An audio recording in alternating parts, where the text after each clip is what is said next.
My brother took over my 18th birthday party, and my parents said nothing, even mocked me when I walked out. They acted like they did nothing wrong, but I made them face every lie they'd ever told. I grew up in a house where everything looked fine from the outside. White fences, trimmed lawns, a golden retriever that posed perfectly for Christmas cards. From the sidewalk, we looked like a Hallmark movie.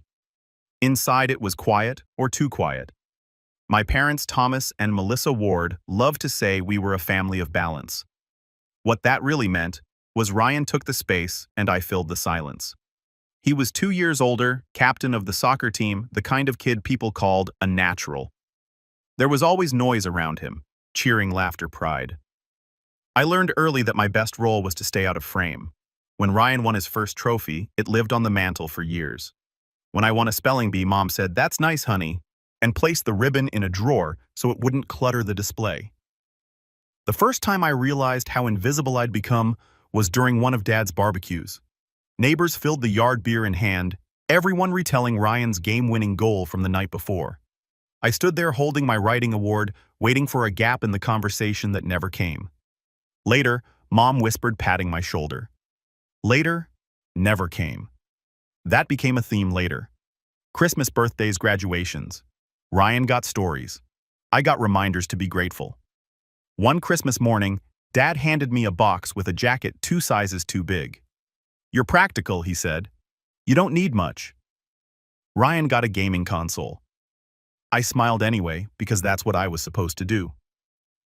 By the time I hit high school, my silence had become part of the family routine. Mom used me as an example to her students. The easy kid never complains. I'd sit at the dinner table listening to Ryan talk about college scouts while Dad said, "That's my boy." I just nod. The funny thing about being ignored for so long is that it teaches you to watch everything closely. Observation becomes survival. In my junior year, I won a district short story contest. The school posted a photo of me online. Me holding the certificate, Ryan standing next to me. Mom reposted it but cropped it tighter. Her caption reading, "Proud of our boys." Everyone at church congratulated Ryan. No one noticed my name in the caption. That night I asked, "Dad, do you ever feel like I'm just background?" He didn't even look up from the TV. "You're just quieter, that's all." Someone has to balance things out. Balance, another word for invisible. Then came the spring, before I turned 18. Mom asked what I wanted for my birthday. I told her something simple, lights in the backyard, music, a few friends. I just wanted to feel like mine. She smiled like she meant it. "You deserve that. We'll make it special." For weeks I believed her. We planned everything together, the playlist, the cake, even a banner that said, "Happy 18th Ethan." I remember holding that banner in my hands, feeling the weight of it. For once, I thought maybe the world would stop spinning around Ryan long enough for me to exist in the center. I didn't know that banner would never see the light of day. I didn't know the party meant to celebrate me would be the reason I finally left home. Ryan came home 2 weeks before my birthday. He was supposed to be in college, but he dropped out after 1 semester. "College isn't for me," he told everyone. Dad just nodded and said, "At least you figured it out early. No disappointment, no questions." Mom made his favorite dinner that night. Steak, mashed potatoes, and pie. I'd been eating instant noodles all week to save for a new camera. By the next morning, the whole house revolved around him again. His trophies were back on the shelf. His old room reclaimed. Even the dog that used to sleep at my door waited outside his. He had a way of walking in and rearranging gravity. One afternoon, I came home from school to find Mom and Ryan flipping through old photo albums. She laughed at every picture of him. That high, proud laugh that used to sting more than any insult. Ryan looked up. "Remember my 18th birthday? That was wild. We should do it again. Something smaller this time." Mom's eyes lit up. "That's actually a great idea." I froze in the doorway. "What do you mean, do it again?" She turned to me like she'd forgotten. "I was there. We could combine it, sweetheart. Your milestone, his memory lane, a joint celebration." "I'm not turning 18 again," I said quietly. Ryan grinned. "Relax, man. It's just a vibe." Dad chimed in from the couch. "One party's cheaper than 2. Makes sense." That word "since" echoed in my head for days. It always made sense when it benefited Ryan. In the days leading up to the party, everything changed in small, surgical ways. My playlist became too mellow, replaced with his. The lights I picked were too dim, swapped for neon strips that matched his old soccer colors. My guest list shrank because we don't want too many people. Even the lemon cake I love got replaced by a chocolate one, his favorite. I told myself, maybe it didn't matter, maybe sharing wasn't so bad.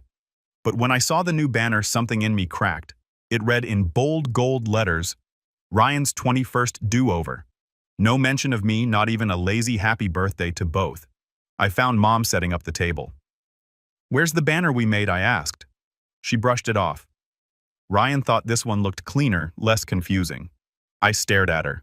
"Confusing for who?" She sighed. "Don't make this a big deal, Ethan. Everyone knows it's your birthday too." No, they didn't, and she didn't care enough to notice. The night of the party, the backyard was packed with Ryan's friends. The music was too loud, the air too heavy with smoke and laughter that didn't belong to me. My small group, Noah and two others, stood off to the side watching the chaos unfold. When Ryan climbed onto a chair, drink in hand, the crowd went quiet. "Thanks for coming, everyone," he said. "Turning 21 again feels pretty damn good. Big thanks to my family for making this happen." People cheered. Cameras flashed. He didn't say my name. I waited for him to remember, to add a quick and happy birthday to my brother, but he didn't. The song started. People shouted his name, and that was it. My party, my moment gone again. I turned to Noah. "You good?" he asked. "Yeah," I said. Even though I wasn't, I left before the candles were lit. No one noticed me slip out. The street was quiet, just the hum of distant music and the crunch of gravel under my shoes. When I got home, I sat on my bed in the dark, the faint smell of barbecue smoke still clinging to my clothes. 3 days passed. No texts, no calls. Then Noah sent me a screenshot from the family group chat. "Ryan, he ruined my night." And below it, Dad's words, "He'll crawl back when real life hits him." That was the moment something shifted. Not anger, not grief, clarity. If they wanted proof, I'd crawl back. I'd give them the opposite. That night, I opened my laptop and started packing for college housing. The cursor blinked on a blank document, and I typed the first line of a story that would become my weapon's second son. Freedom didn't feel like fireworks. It felt like an empty dorm room with flickering fluorescent lights and the faint smell of cheap detergent. For the first time, silence didn't hurt. It healed. No more walking on eggshells, no more applause for someone else, just me, a twin mattress, and a secondhand laptop. The first few weeks of college, I barely spoke to anyone. I sat in the back of every lecture observing just like I'd done my whole life. But one class changed that introduction to film production. Professor Harris, a man with permanent coffee stains on his shirt, looked at my first short script and said, "You've got an eye for the quiet stuff. That's rare. Don't lose it." That sentence hit harder than any compliment I'd ever gotten. Someone finally saw value in what everyone else ignored. That's where I met Haley Sharp, restless, always scribbling storyboards on napkins. She looked at my script and said, "You write like someone who's been watching their whole life but never invited to talk." I smiled. That's pretty much the biography. Haley dragged me into the film club, a small, chaotic group that met in a classroom full of broken tripods and dreams too big for our budget. For the first time, I was surrounded by people who argued about lighting angles instead of family politics. It felt right. By mid-semester, I was working 2 part-time jobs, tutoring during the week, cafe shifts on weekends to afford camera gear. Every dollar mattered. My parents texted occasionally, "How's school, need anything?" I always replied the same way, "I'm fine."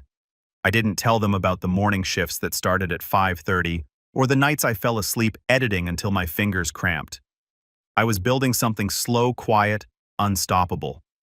Then out of nowhere, the past found me again. One cold November night, I got a text from an unknown number. "You think you're better than us?" The tone was unmistakable. "Ryan," I didn't reply. 10 minutes later, you left Mom crying. You embarrassed Dad. You're playing the victim again. I turned off my phone, but the messages kept coming for days. Screenshots of my scholarship announcement. Snide comments about my major film. "Guess you'll be living in a cardboard box soon." He wanted a reaction. I gave him silence. A week later, Noah texted me a screenshot from the family group chat. "Ryan, he acts like he's above us now." "Mom, don't say that." He's just figuring things out. Dad, let him. He'll crawl back when rent hits. That line again.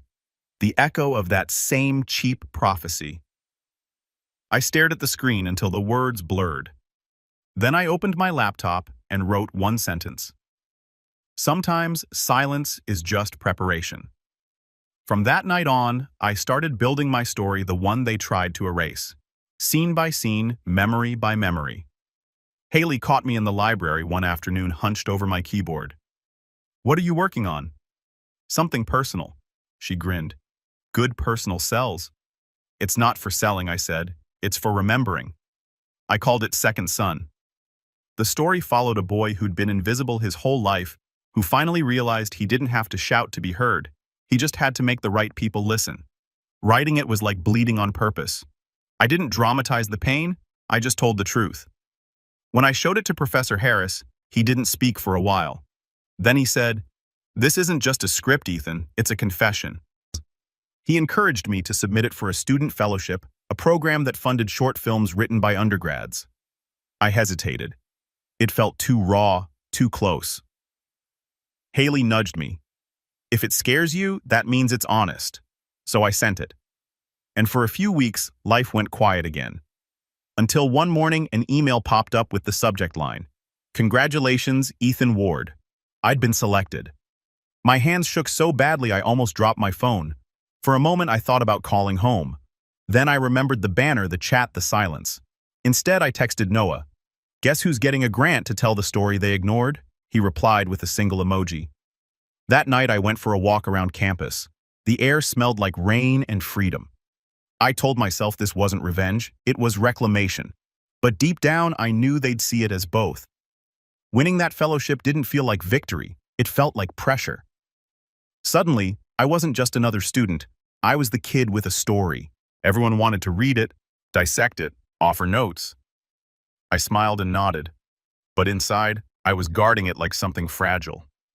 Second Son wasn't just a script, it was the first thing I'd ever owned that was entirely mine. We started production that spring. Haley co-directed, a few classmates volunteered as crew, and the university gave us just enough money for coffee batteries and duct tape.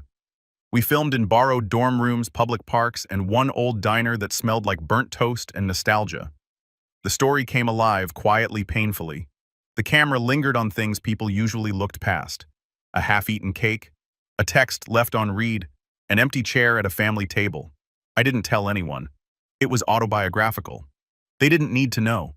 The truth was already in every frame. By the time we wrapped, I was running on caffeine and fumes. Haley watched me watching playback one night. "You okay?" "Yeah," I said, eyes fixed on the monitor. I think I finally said what I needed to say. When the rough cut was done, we submitted it to a regional student film festival. I didn't expect much.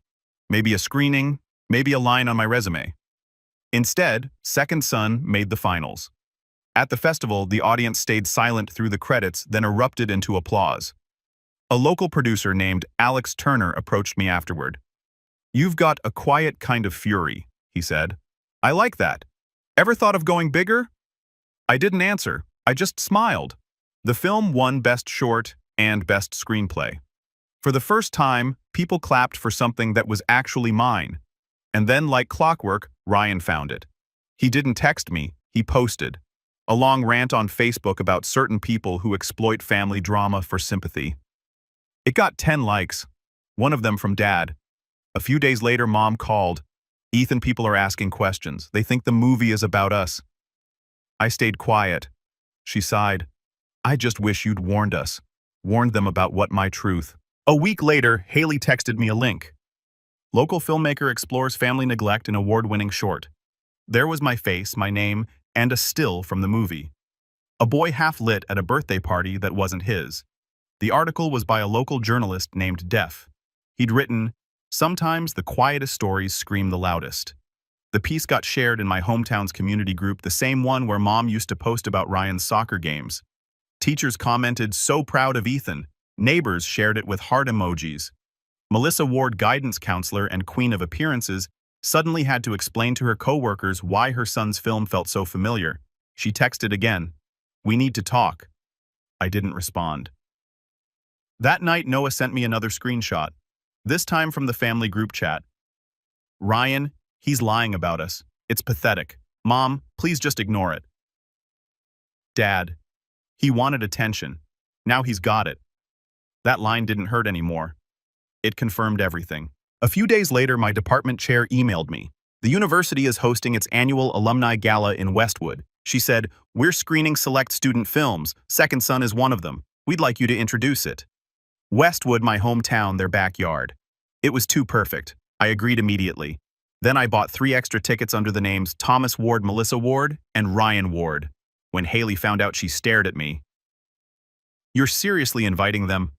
"Not inviting," I said. "Informing. What if they don't come?" "They will. They can't resist an audience." In the weeks before the gala, I couldn't sleep. Not from nerves' anticipation. Every line of the film replayed in my head like a countdown. Every scene I'd lived now had context. The morning of the event, I walked past the mirror and barely recognized myself. Not the quiet kid who waited to be seen, but the man who turned his pain into proof. That night, they would finally see me. Not because I begged for it, because I'd built a screen big enough that they couldn't look away. The Westwood Community Theater still smelled the same old carpet popcorn, a trace of dust and time. I used to sit in those seats during Ryan's soccer banquets, watching him bathe in applause while Mom waved from the front row. Tonight, my name was printed on the program cover. I arrived early to check the sound. Haley adjusted the mic, her hands shaking slightly. "You ready?" "As I'll ever be," I said. Guests began to trickle in, professors, alumni, curious locals. And then they appeared. My mother, Melissa, wearing her counselor's smile like armor. Dad, stiff in his blazer, already scanning the room. Ryan slouched, pretending to be bored. They took their seats in the 5th row center. Perfect view. When the lights dimmed, the room went quiet. I stepped onto the stage, my voice steady through the mic. "Hi, I'm Ethan Ward. I wrote and directed Second Son. It's about silence. What it does to you when love becomes a performance. It's about being present in every family photo, but never actually seen. I hope you find yourself somewhere in it." A beat of silence. Then the projector flickered to life. The first frame filled the room. A backyard bathed in golden light. Laughter echoing. A birthday banner hung crookedly. Ryan's 21st do-over. The camera panned to the edge of the frame where a boy sat alone with a paper plate and a smile that didn't reach his eyes. In the 5th row, I saw Mom straighten. Dad's jaw clenched. Ryan shifted, muttering something under his breath. The scenes unfolded, the quiet dinners. The father saying, "You're too sensitive." The brother stealing the spotlight again and again, and then the text messages blurred but legible enough. "He ruined my night. He'll crawl back when real life hits him." The audience gasped softly. Melissa's hand flew to her mouth. Thomas leaned forward, frozen. Ryan's face turned red. The film ended with a single shot of boy at his own birthday party, surrounded by people laughing for someone else. He looked at the camera and said, "They didn't forget, they just didn't care." Fade to black, no music, no fade out, just silence. And then applause. Slow at first, then stronger, until the whole room rose. I stood at the backhands in my pockets, watching my parents stand because everyone else did. When it quieted, I stepped forward again. "Thank you for listening," I said into the mic. For a long time, I thought maybe what I remembered didn't matter, but silence only feels safe until someone turns on the lights. Applause again, louder, braver. Outside, under the marquee, with my name glowing faintly above the doors, I finally exhaled. The night air was cool, sharp with spring. I almost didn't notice Mom walking toward me until I heard my name. "Ethan." Her voice trembled, not angry but uncertain. "That was a lot," she said softly. I didn't reply. "You could have talked to us," she whispered. "We would have listened." I looked at her. "I did. You called it drama." Her mouth opened, then closed. For the first time, she didn't have a counselor's answer. "Is that really how you remember it?" "Yes," I said quietly. "And the sad part is, you don't." She blinked, eyes glassy. "We love you, Ethan." "Maybe, but love without effort is just decoration." Dad joined her, arms crossed. He didn't say a word, just stared like I was some stranger he couldn't place. Then Ryan stepped out from the shadows, face tight, voice sharp. "You happy now? You made us look like monsters. I didn't make you anything, I said. I just pressed play. He scoffed. All this to prove you're better than me. I almost laughed. No. All this to prove I existed. For a second, no one spoke. The theater lights glowed behind them, outlining 3 silhouettes, frozen, small, ordinary. I turned toward the street, the sound of my name still echoing faintly from inside. For years, I'd been the background of their story. Now they were just extras in mine. The next morning, my inbox was full. Messages from strangers, classmates, even teachers I barely knew. Your film made me cry. I showed it to my son. Thank you for saying what we couldn't. Each message felt like a small exhale after years of holding my breath. Back in Westwood, silence cracked in a different way. Noah texted first. Your mom took a leave from school. People started asking how a guidance counselor missed what was happening in her own house. Another message followed. Ryan's ranting online again, calling you a liar with a camera. It's not going viral the way he hoped. I smiled for once. His noise didn't reach me. A week later, I got an email from Alex Turner, the producer from the festival. Saw the screening, heard the buzz. You've got a real voice. Want to work on something bigger? That line, a real voice, hit deeper than he knew. For most of my life, my voice was treated like background noise. Now it was the soundtrack. Haley and I spent the summer writing new scripts. I kept working part-time editing other people's stories while building my own. The money was small, but the control was everything. For the first time, no one could twist my narrative, crop my photo, or speak over my line. I didn't block my family. I didn't need to. The silence between us spoke loud enough. Sometimes late at night in my small apartment, I'd replay a frame from Second Son, the candle burning alone at the edge of the table.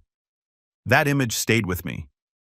Now, every year on my birthday, I light a single candle, no cake, no party, just one flame. Because sometimes the smallest light is enough to burn down an entire false story. They built their world around Ryan. But I wrote the ending. And this time, the credits roll my name. If you've ever sat at a table where your name didn't make it onto the cake, you know what that kind of silence feels like. But here's the thing. Silence can be rewritten. You can turn every ignored word, every forgotten moment into something that finally speaks for you. Before you go, tell me where you're watching from and hit like and subscribe if you've ever been the outsider in your own family. Because trust me, this story isn't just mine.